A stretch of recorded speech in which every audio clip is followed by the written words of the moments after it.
Bismillahirrahmanirrahim. Assalamualaikum warahmatullahi wabarakatuh.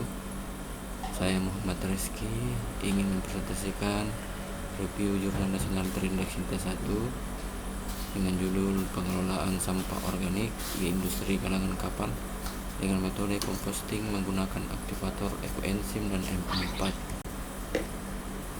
Pengelolaan limbah pembuatan kapal. Galangan kapal menghasilkan limbah organik.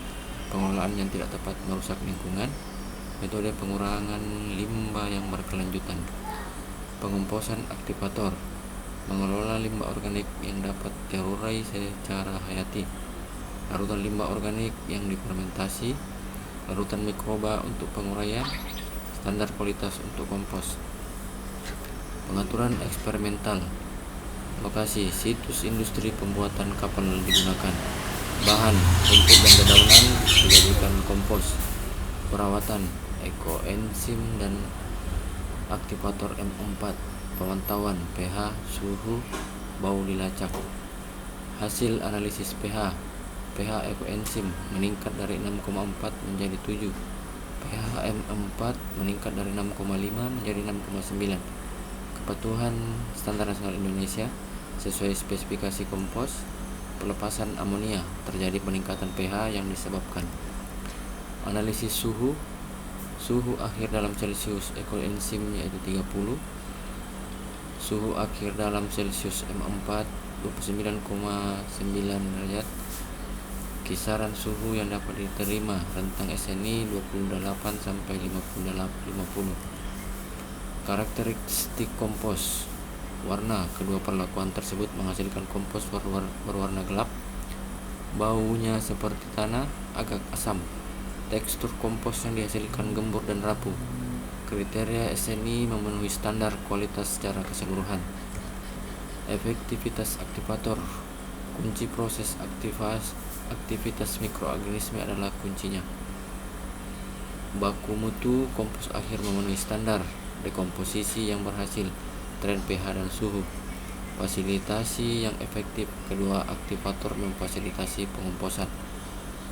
Aplikasi praktis. Pengurangan limbah. Pengomposan mengurangi volume sampah.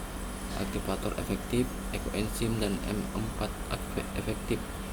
Pupuk berharga. Menciptakan pupuk tanah yang berharga. Praktik berkelanjutan mendukung pengelolaan limbah.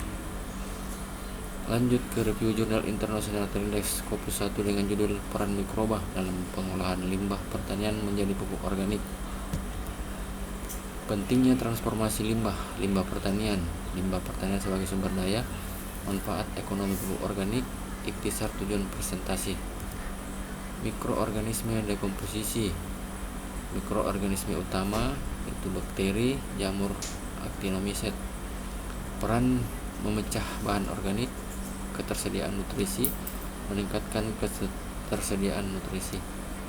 Manfaat pupuk organik, kesuburan tanah, meningkatkan kesuburan tanah, menurunkan emisi gas rumah kaca, mengurangi ketergantungan kimia, mempromosikan pertanian berkelanjutan. Metode pengolahan limbah. Pengomposan proses aerobik dan anaerobik. Vermicomposting menggunakan cacing tanah, produksi biogas, pencernaan anaerobik. Tantangan pengolahan limbah. Mempertahankan kondisi optimal pH yaitu 7, mempertahankan kondisi optimal suhu yaitu 25 derajat. Pendidikan dan pelatihan education 50. Dampak kesuburan tanah. Meningkatkan struktur tanah, meningkatkan penyerapan nutrisi, meningkatkan aktivitas mikroba, hasil panen lebih baik. Manfaat lingkungan. Mengurangi polusi limbah, menurunkan emisi gas rumah kaca, mengurangi pupuk sintetis, mempromosikan ekonomi sirkular. Inovasi teknologi yaitu teknologi fermentasi, produksi bioetanol, penggunaan galur mikroba, mendukung pertanian berkelanjutan. Kesimpulan pengelolaan limbah pertanian.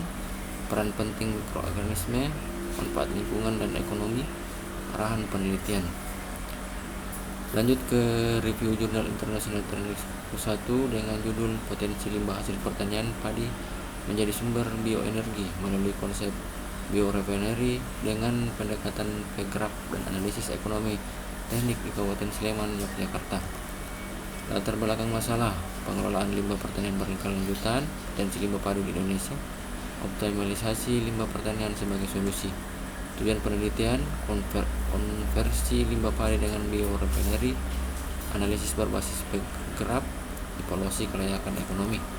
Metode penelitian: campuran kualitatif dan kuantitatif, analisis alur proses dengan penggerak, identifikasi potensi limbah padi, parameter yield efisiensi asumsi, simulasi penggerak framework. Tahap pertama, identifikasi raw material dan produk. Tahap kedua, tentukan rasio aliran. Tahap ketiga, bangun model penggerak. Tahap 4, optimalkan aliran material. Analisis teknoekonomi, persentase nilai depresiasi per tahun yaitu 10, persentase profit sharing petani 30, masa pakai alat tanam 10 tahun.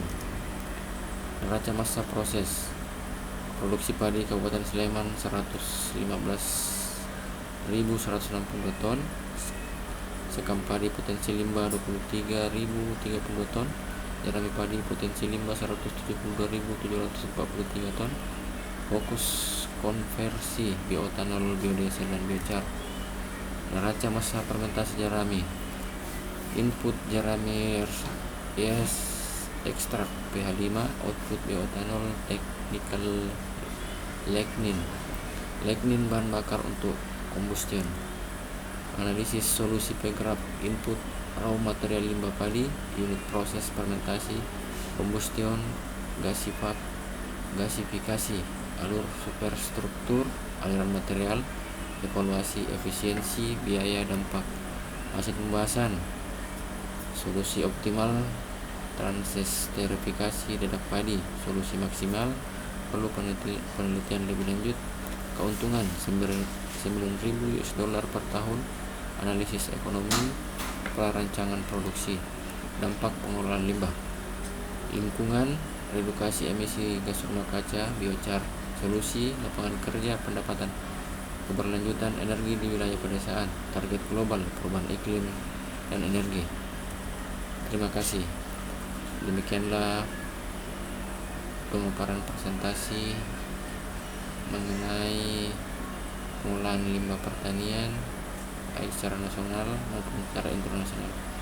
Saya akhiri, wabillahi taufiq wal hidayah. Assalamualaikum warahmatullahi wabarakatuh.